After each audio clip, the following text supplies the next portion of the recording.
Hello again and welcome to another episode of I Want to Talk About This Album. This is the, I did the very special Christmas episode in the last one, which had nothing to do with Christmas except for the time of year.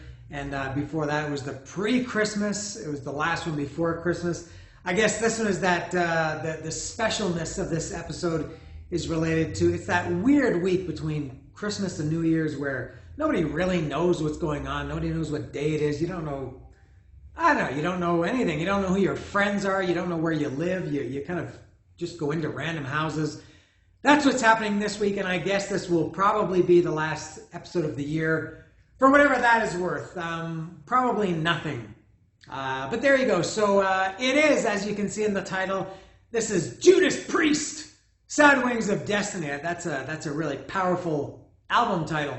And the reason I'm doing this one, if you want a little bit of an insight, I've talked about this in the past, also with Judas Priest, Hell-Bent for Leather, a few weeks ago. What goes into my, thinking for what album I'm going to talk about next. It's usually just whatever I feel like and sometimes I get motivation or inspiration for certain records for different reasons, as I did with Hell-Bent for Leather. Now, if you haven't seen that one, I listen to a lot of my music randomly. I have about 10,000 songs on my phone, and what I often do is just, as I'm sure a lot of people do, just play them randomly. And there's a song that came on randomly a few weeks ago by Judas Priest that was, turned out that it was on Hell-Bent for Leather, that I'd never heard before, and I thought, this song fucking sucks. And which made me listen to Hell-Bent for Leather, which was Take on the World. And that song is truly awful. Now this is the same thing. This is Sad Wings of Destiny. And I've got it right here. Oh, my cat is vomiting on the chair. Why would she go onto the chair to do that? You'd think even as a cat, wouldn't you know to stay on the floor? Why would she do that? Cats. I guess... I got to take a cut and go clean that up. I'm going to be right back. All right, it turned out that she didn't vomit. She was just kind of dry heaving, and there was just a little bit of kitty saliva on the chair, which is a good thing because I think cleaning is not my forte. And if it had been vomit, I think I would have had to just buy a new chair, possibly move into a new apartment if she had made a mess of that chair. And she's kind of sniffing it now. I don't know if you can see her. But anyway, so a similar inspiration for this to talk about Sad Wings of Destiny. I drove to Mexico City the other day. I had a great time. And when I was coming back, I had a good time. I don't know if it was a great time. I was driving back and again listening to music randomly. And a song came on. Now, I'll talk about it when I get to the track by track. If you know this album, you're already going to know what song this is immediately. A song came on out of the 10,000 songs that I have in my phone, and I didn't recognize it. And I listened to it for, 30 seconds. I was thinking, who is this? Because I'm not familiar with every one of these 10,000 songs, at least not instantly like that. And then the vocals came in, I still thought, I don't know who this is. I can't figure it out. And then so as I was driving, this is how I drive, with my left hand like this, and my phone is over here. I kept my eyes on the road, but I was kind of going like this, doing like this. And I saw that it was a song on Sad Wings of Destiny by Judas Priest. I thought, this, similar to Take on the World, really, really caught my attention. And so that is what motivated me or inspired me to talk about Sad Wings of Destiny, because this is another album by Judas Priest that I'd never heard before. I talked about Defenders of the Faith. I talked about the first one, Rock-A-Rolla. Defenders of the Faith I love. Rock-A-Rolla I had never heard. I talk about Hell-Bent for Leather, which I'd never heard, and now Sad Wings of Destiny, which I'd never heard until earlier today. I listened to it, and I'm going to get right to it right now, track by track. Now, here it is, and it is, as you can see, it's a gatefold. So I like those because they're the easiest to open, and it's a little bit thick. It's not a double album, but it is a gatefold. So I'm going to open it right now and go through it. I have no idea what to expect from this. I don't know what the inside gatefold photo is or artwork. I don't know if lyrics will be included. In Rock-a-Rolla, there was a merch order form or an order form for other records. I love this matte finish. Matte finish is excellent. I don't like the sheen and the reflection of gloss. So there it is. And there's the, what was Rob Halford called on here?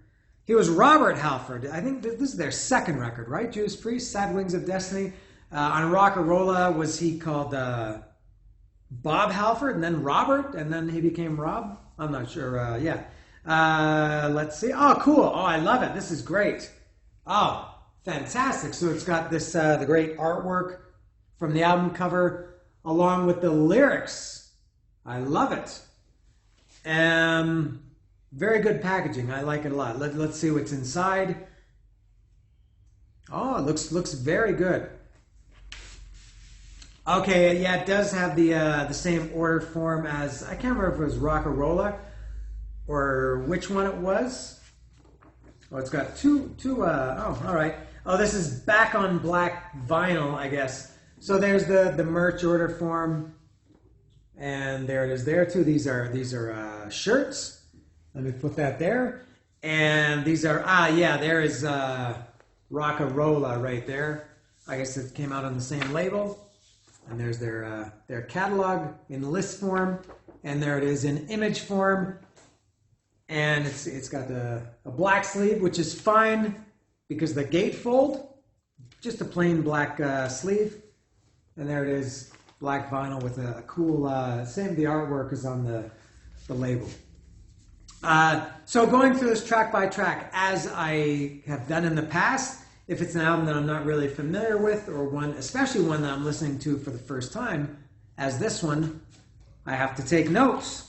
And I've got the notes. They're right in front of me. If I can get this back in safely, I will pick it up and I will talk about Sad Wings of Destiny. There it is there. So the first song is Victim of Changes. Now this one I did know. There were only 2 songs on this record that I knew prior to listening to it today. The first one is Victim of Changes. And I have to say, this is a contender for one of my, maybe the #1 coveted slot in all of the Judas Priest catalog. Victim of Changes might be #1. I love this song. I first heard this song. I was late to this song. I first heard it, and I've only seen Judas Priest live once. That was in the summer of 2004 at the Molson Amphitheater in Toronto. And I went mainly because Slayer was opening, and I'm a big Slayer fan. I wanted to see Slayer again. I've seen them many times. And I just remember, I had known the title. I knew that Judas Priest had a song called Victim of Changes, but I'd never heard it until they played it in 2004. And after that, first the opening line, "Whiskey woman, don't you know that you are driving me insane?" I'm not going to even attempt to sing it. "Whiskey woman, don't you know that you are driving me insane?" And Rob Halford screams, belts out that note. The crowd went fucking crazy during that. And that, that's kind of infectious. Like when you go see a movie in a full theater, especially if it's comedy, people are laughing. That's kind of infectious. And right from that moment, I thought, oh my God, this song, Victim of Change, is fucking awesome. And I still think that it's kind of epic. It's 7-8 minutes long. It's got so many great parts to it that are all kind of different, quiet, heavy, mellow, gentle vocals, wailing vocals. Amazing. This is Judas Priest. Every Judas Priest song should be as good as Victim of Changes. The next song is The Ripper. This is the second of 2 that I knew already from this album. And I knew this one from... I don't know if anybody knows this. There was a compilation album in 1984, and this was maybe just in Canada. It was on Attic Records, and it was called Metal for Breakfast. And I got that record for my birthday in 1984, I think. I'm almost positive I did. And it was a compilation record. I think Merciful Fate was on there. Anvil, I think, was on there. And Judas Priest. The Ripper was on there, and so this was maybe one of the, aside from, I don't know, maybe a few other ones. Maybe I knew Delivering the Goods at that point, and I knew Defenders of the Faith and You Got Another Thing Coming, which is the first Judas Priest song I ever heard. I guess I knew Breaking the Law, maybe, and then almost certainly Living After Midnight. But the Ripper, oh my God, this is, forget about what I said about Victim of Changes, because maybe the Ripper is even better than Victim of Changes. That's real heavy metal. You're in for a surprise, you're in for a shock. In London town streets where there's darkness and fog, when you least expect me, when you least expect it, and you turn your back, I'll attack. Dun, dun, dun, dun, dun, dun, dun. That's heavy metal. That's Judas Priest. And so this album so far is fantastic. 2 out of 2 songs are maybe my 2 favorite Judas Priest songs. Now I got to go back to the notes because everything else after here was heretofore unheard. I don't know if I'm using that word right. Heretofore. The next song is Dreamer Deceiver. I guess it's pretty good. It's an acoustic song, kind of mellow. It's a good song. I don't know. I liked it. And then it leads into just Deceiver, which is kind of a continuation. Really, you could count these as one song. But maybe back then it looked better to have 9 songs on a record instead of 8. Maybe that would be different if this album came out now. But I like Deceiver a lot. This is a good one. This had finally, Judas Priest is known for their obviously guitar solos, as heavy metal bands tend to be. And when I've listened to Rock-A-Rolla and Hellbent for Leather, which came out several years after Sad Wings of Destiny, the guitars didn't really impress me that much. Everybody loves to compare Judas Priest and Iron Maiden, and Judas Priest and those Rock-A-Rolla and Hellbent for Leather haven't impressed me in the guitar department too much, but the guitar solo in Deceiver, that's a wailing guitar solo, and I love it. Next is Prelude. Now this is obviously a prelude to the following track, which is Tyrant, but Prelude, it's stupid. It's filler. It's just an instrumental, again, which probably, maybe now if a band did this, would have been one longer track, Prelude and Tyrant, and it would have been called just Tyrant. But then the album would be 7, and realistically, this album is... No, I guess we can say that, yeah, for sure, Dreamer Deceiver is a complete song. Prelude is not. But Tyrant, that's a great song too. To me, that's classic Priest. That's how I expect Judas Priest to sound, as kind of a very casual fan. When you think of Judas Priest, I want to hear more songs like Tyrant. This, it's kind of rocking up tempo. This one had great dueling guitar solo. I mentioned the wailing guitar solo in Deceiver. Well, this had kind of a back and forth guitar with Glenn Tipton and KK Downing, of course. The next song is Genocide. I like this song. To me, this one sounded more like what I know. I'm much more familiar with later era. I'm not sure how you say it. Later era Judas Priest. And to me, this one, Genocide, I liked it. And it did sound more like how I maybe would have expected Judas Priest to sound later than on at this point, their second album. 2 more. Next is Epitaph. Now, this is the one I mentioned in the introduction, the song that was playing when I was driving home from Mexico City the other night. That came on, and it was piano. I thought, who is this? I don't recognize this song out of 10,000 songs. And I thought, okay, when the vocals come in, I'll know who it is. And the vocals came in, and I thought, I don't know who this is, because it doesn't sound like Rob Halford. And I listened to it for, I don't know, a minute or a minute and a half. I don't know how long it was. And I didn't know, so I had to, again, I mimicked how I checked it. I checked and I saw it was Judas Priest. I thought, I love this song. Unlike Take on the World, which I heard and I thought it sucked. This one, Epitaph, Take on the World caught my attention in a bad way. Epitaph caught my attention in a great way. I think this is a great, great song.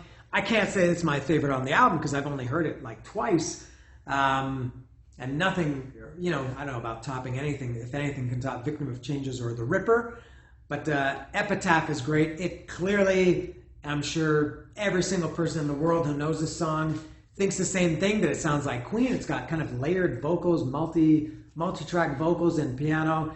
Very, very different from what you would expect from Judas Priest. Same with, there's a song on Rock-A-Rolla that had harmonica.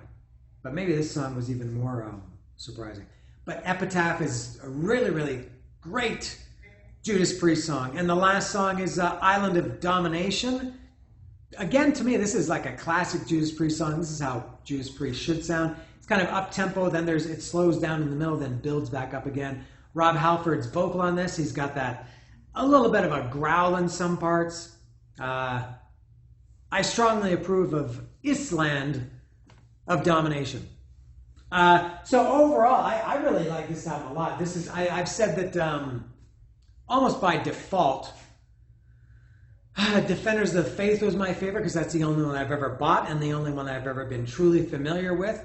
So it's far too premature to say that Sad Wings of Destiny that I like it more. You know, I've heard Defenders of the Faith for 30 years, 40 years, and I've only heard Sad Wings of Destiny since today in full. So I can't say I like this more. But I definitely like this way, way, way more than Rockarola and way more also than Hellbent for Leather.